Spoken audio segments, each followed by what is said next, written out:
ঘৰতে আছিলোঁ আৰু এই ঝুমুৰ গাব আহিছে আমাৰ চৰাইপুঙৰ পৰা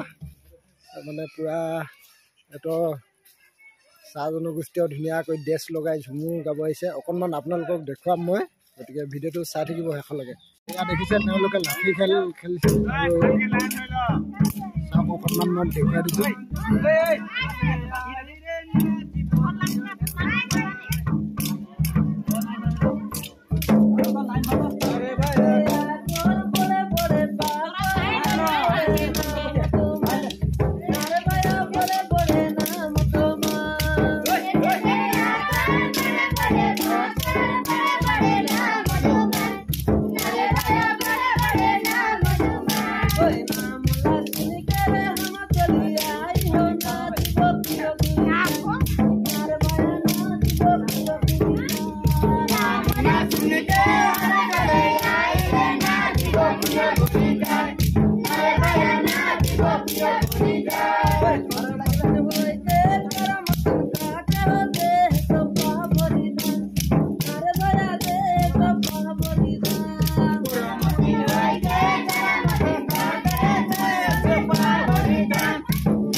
কেনেকুৱা লাগিছে আপোনালোকে কমেণ্ট কৰিব দেই।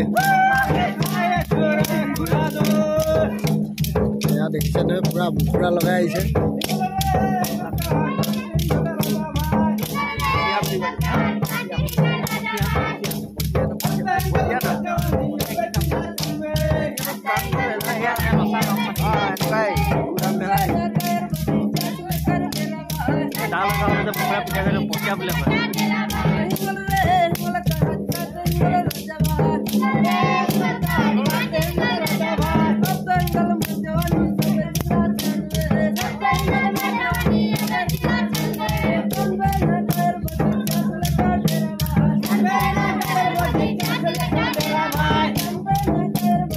কিরকম গাইছে এখন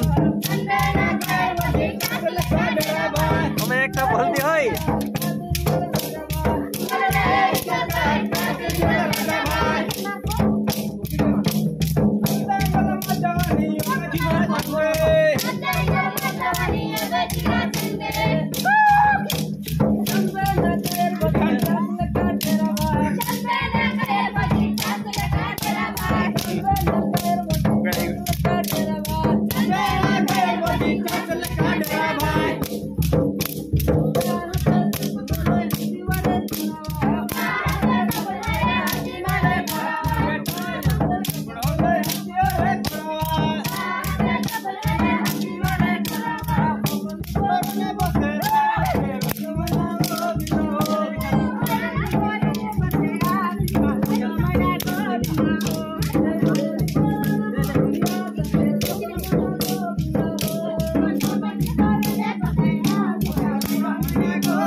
ইফালে দাদা আছে এই নৃত্যটোৰ বিষয়ে অকণমান ক'ব